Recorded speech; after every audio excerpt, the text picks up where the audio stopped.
Everybody knows the gaming industry, kind of could treat gamers better, let's say.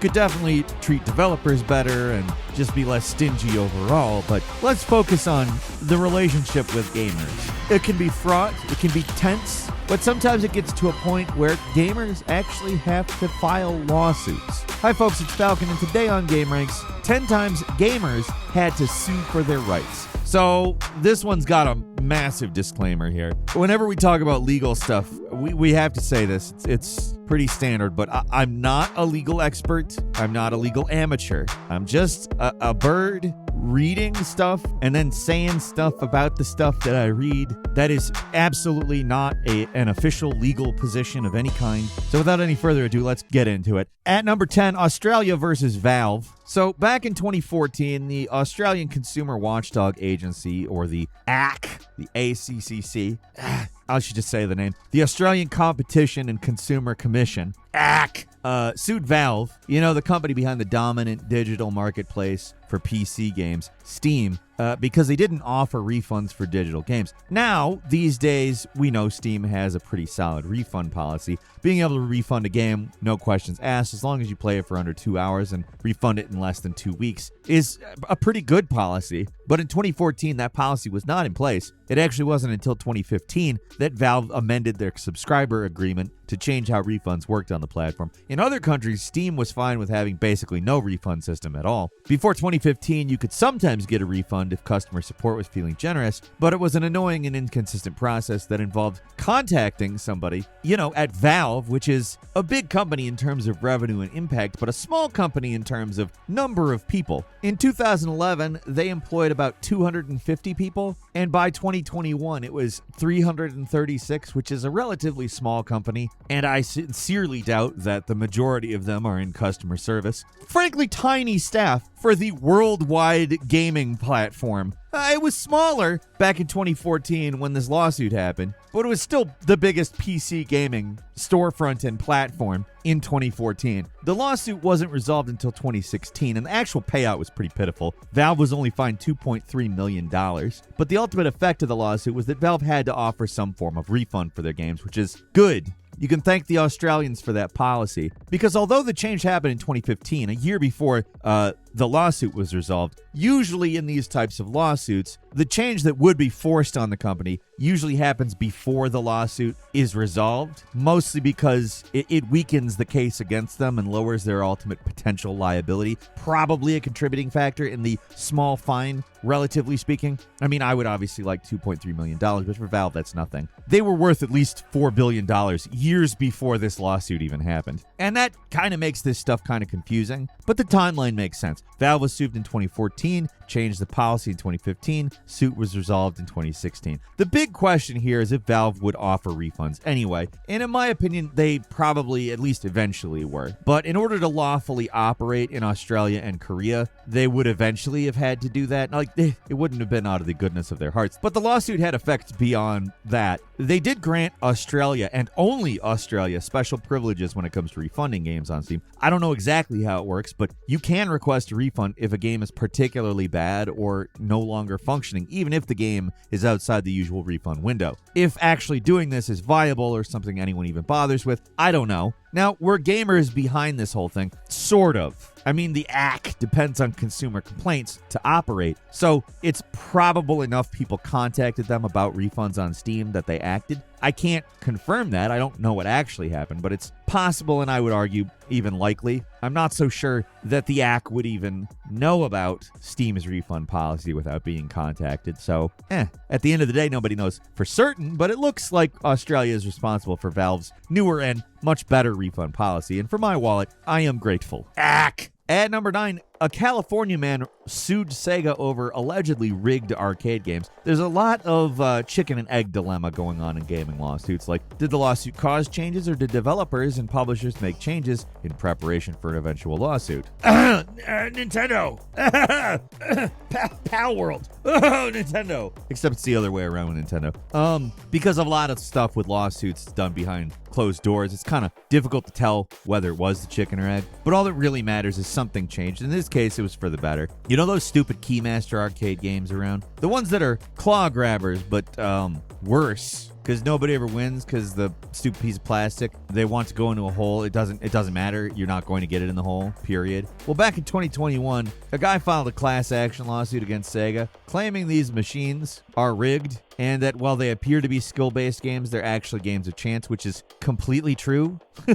I mean, you've played those before, right? I'm guessing you didn't win the Nintendo Switch or the iPhone 15 Max or whatever the hell it's up to now. But, I mean, go beyond that. Read the manual to one of these things, and you can see these games are rigged. Well, I got to cover my ass here, so allegedly.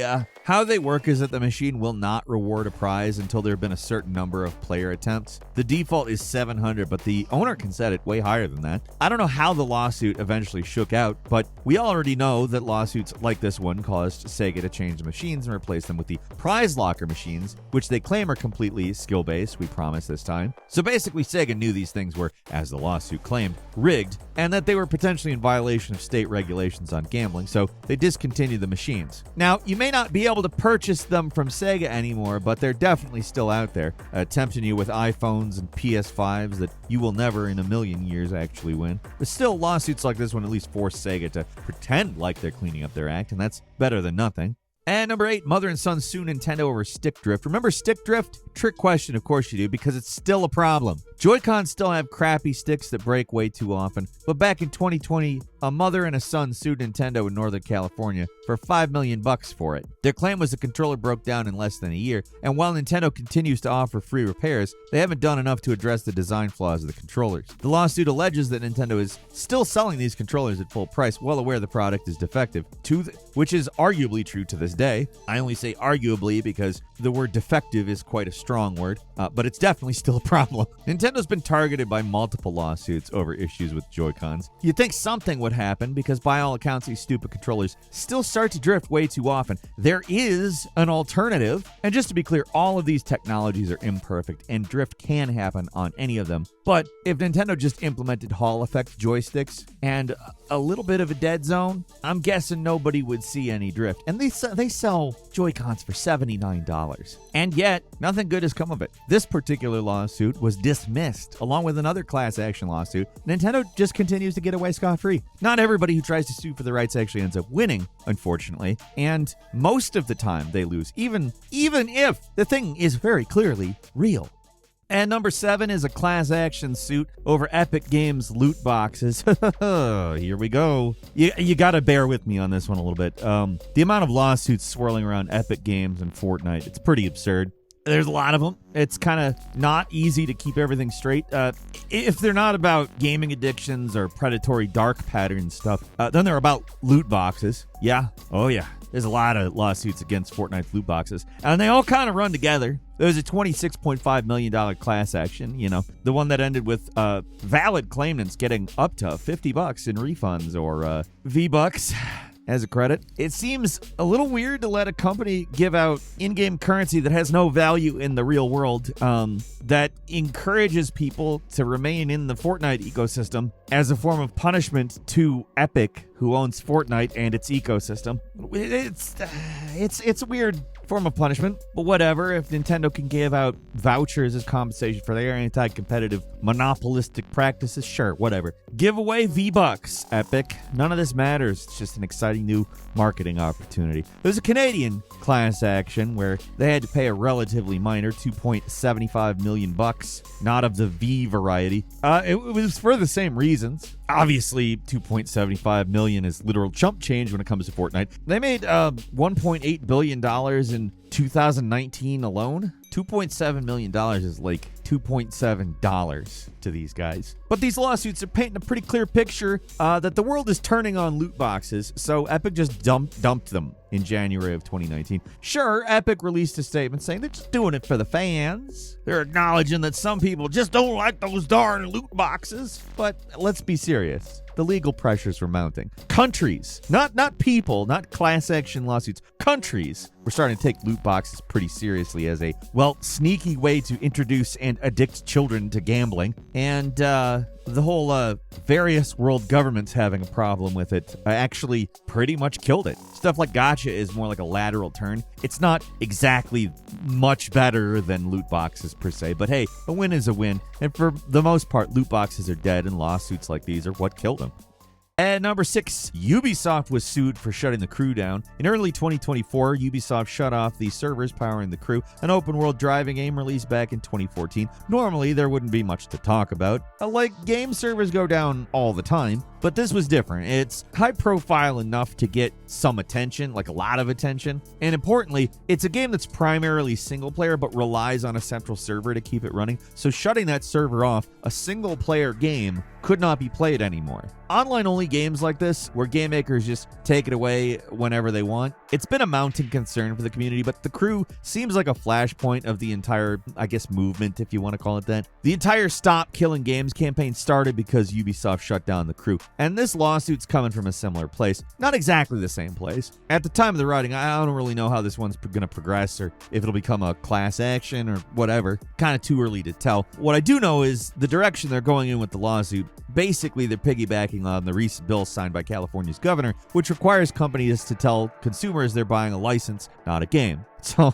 almost like a drum I've been banging for a long time. I actually get people regularly mad at me for pointing that out, because it's not just true now in the download era of games. It was true in the cartridge era of games too. Physical media was a copy of the game, but you did not own the game. You owned the media the game was on, and you had a license to play the game. And that's what essentially the Crew lawsuit is about. They're alleging false advertising, saying that Ubisoft advertised that you're buying the Crew, which I would argue every single game publisher does. If this actually goes anywhere, the implications are pretty big. Anyway, you weren't buying the Crew like every buy it now ad says. In reality, you're buying a license that can be revoked anytime, and that's true. Just look at the EULA. In fact, go back to the 1990s and look at EULAs for cartridges and CDs and diskettes and VHS tapes. I mean, those didn't have games on them, but it was the same. They didn't call them EULAs. I think they called them something else, but it's essentially the same thing. You didn't own movies either. Just so you know, like that whole you'll own nothing and be happy thing. Yeah, they started that a long time ago, guys. Long time ago.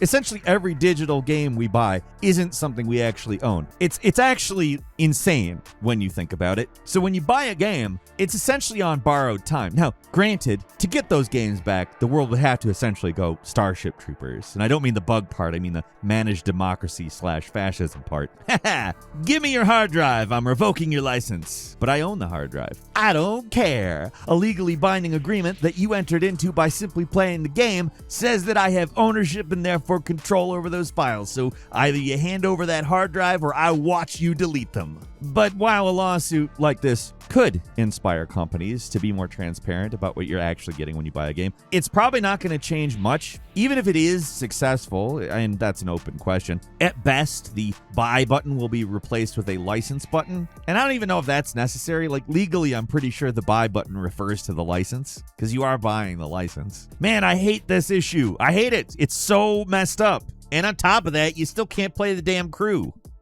At number 5, crying children save Pokemon Go in Milwaukee. So how a lot of these stories so far have gone is governments save us from bad game companies, right? This makes it sound like companies good, government bad, and that's not true. In fact, some companies are good and some government is bad. Anyway, the gamer part of this lawsuit is a little bit of a stretch, but I feel like for some kind of balance, it really fits in correctly. So back in 2016, Lake Park in Milwaukee got wrecked by a horde of Pokemon Go players, and the response from the county was a little over the top. Like, I get it, a bunch of people trashed the park, it sucks, but their response was absurd. They banned all virtual reality games from operating in parks, and then turned around and said that anyone who wants to have games in parks has to get proof of insurance for up to $1 million worth of damages. So Milwaukee banned Pokemon Go, and I said nothing. What beloved virtual reality game would the madmen target next? Trick question again. There aren't any others. Yet. Still, before the ordinance was passed, Pokemon Go fans countywide pled with the city council to spare their beloved game. And that meant literal children crying, pleading with the council not to ban the game. And I'm not kidding. There are really detailed accounts out there. It wasn't the gamers who managed to end this Pokemon Go related tyranny, though. It was Candy Lab Incorporated, actually a completely different virtual reality game dev that had nothing to do with Pokemon. They took the county to court over the ordinance, and they eventually won in a pretty decisive fashion. The ordinance was blocked, and the city had to pay for their legal fees, which amounted to $83,000. You might think that would suck for the citizens of Milwaukee having to pay the legal fees, but it was all covered by insurance, so ultimately the whole thing was a big pointless waste for the country. But at least the insurance guys paid, because they deserve to pay. The rights they were fighting for weren't exactly the most dramatic. I mean, this is also people can play Pokemon Go in the park, but hey, they won, right? At number 4, Ultima Online volunteers sue EA and Origin. We're going back, all the way back to the year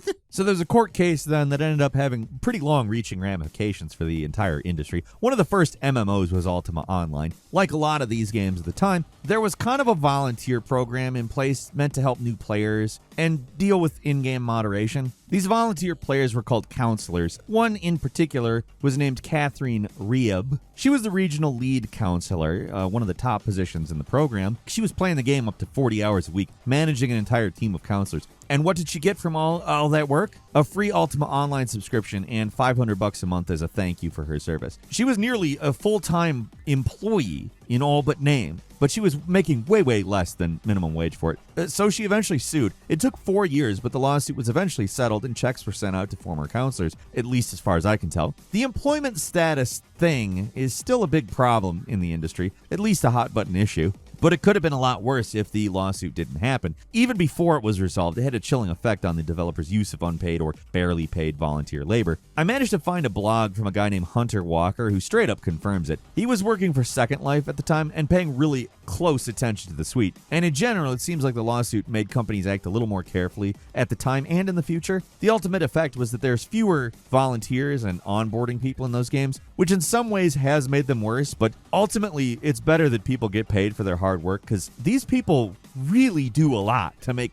games better for new players. It can't be understated how valuable their time actually is. And to be frank, they were really getting screwed. At number 3, an NF2 game, CryptoZoo, sued Logan Paul and NFTs? What could possibly go wrong here? Well, anyone with 2 working neurons in their head could tell you the supposedly really fun NFT game CryptoZoo is the physical embodiment of a red flag, but that doesn't mean people who invested in it deserve to be scammed. That's where this class action lawsuit comes in. A Texas police officer who'd invested $3,000 into the project sued Paul and CryptoZoo for conspiracy to commit fraud, along with a whole bunch of other stuff. This was on top of YouTuber CoffeeZilla's extensive investigation into the game, where he concluded that CryptoZoo never actually existed. But anyway, Paul claims that con men came in and took over the game and ruined it. But it's an NFT game, like the con men were inside the house. And I don't actually know that I completely blame Logan Paul for this. I do think he probably got in with some shady NFT people because NFT was a hot topic trend. But even so, he did not do his due diligence on people he was going into business with at bare minimum, which is a big problem, actually. Now, he could be lying about that, and that would make it significantly worse, but frankly, I don't care. He was wrong either way. Anyway, all the bad press and the major class action caused Paul to reverse course, first by promising they'd finish the game, and then when that never happened, he finally just gave in and promised to refund all the NFTs sold for the game as long as you promised not to sue him. I mean, at least people got the opportunity to get their money back. That's a lot more than you can say for a lot of NFT games. At number 2, a digital rights advocate sued Valve for pretty big money. And when I say big, I mean big, like £656 million, which is incalculable in American money. Just saved myself doing some math right there. That's how much Vicky Shotbolt is suing Valve for, because according to her, Valve is rigging the market and taking advantage of UK gamers. Essentially, they're arguing that Valve has a monopoly on digital games and that they're using that market domination to keep prices high. Not exactly false. Valve does force publishers to sign up for pricing restrictions and takes 30% of sales on the platform. But of all the issues with digital rights in gaming right now, I'm not sure Valve stands out as uniquely bad. Then again, how much does it really take to keep Steam running? Is 30% really necessary? I don't know. Probably not. It's one of those things that's an insider money issue. I don't feel any righteous anger towards it. It just reads like somebody wanting to get paid. Not that it's a bad thing. If UK gamers can get $40 for free because of this lawsuit, more power to them. And finally, at number 1, a 9-year-old baseball fan sued Nintendo. Finally, a righteous cause we can all get behind. In 1990, 9-year-old Clark Thiemann and his dad Clark, we'll call him Junior and Senior from now on, sued Nintendo, LJN Toys, and Major League Baseball for the despicable crime of not having an updated player roster in LJN's Major League Baseball. Instead of player names, the game just had numbers. How are you supposed to manage a team if you don't even know what players you're managing? Something had to be done. They can't just get away with this, so Junior did what any 9-year-old would do in that situation. He tried to return the game. This is where the crux of the problem begins happening. That failed because the store wouldn't accept a return if the game had already been open, so he did the next best thing and sued. The lawsuit aimed to stop Nintendo and LJN from producing and selling the game. Clark also wanted his $40 back. Unfortunately, never came to fruition for obvious reasons, and it was never meant to be. Clark got an unforgiving lesson in the cruelty of the world as his case was dismissed. Nintendo continued to publish terrible LJN games. LJN continued making terrible games, and Major League Baseball continued to, let them do it and reap whatever money they got out of the deal. And the kid was still out his $40. If there's any definitive proof of injustice, this has gotta be it. Yeah, sure, the lawsuit was a stupid waste of time, but at least give the kid back his $40. There's no way to know for sure, but maybe part of the reason modern sports games have up-to-date rosters is because of this kid. Like EA and Activision, smaller companies than Nintendo, saw the lawsuit and got scared. Maybe they thought, we gotta watch out for this Thiemann kid. He might get better at finding reasons to sue us, so let's work on keeping this type of kid satiated, at least for now. And that's all we've got for today. Leave us a comment, let us know what you think. If you like this video, click like. If you're not subscribed, now's a great time to do so. We upload brand new videos every day of the week. Best way to see them first is, of course, a subscription, so click subscribe. Don't forget to enable notifications, and as always, we thank you very much for watching this video. I'm Falcon. You can follow me on Twitter at Falcon the Hero. We'll see you next time right here on GameRanx.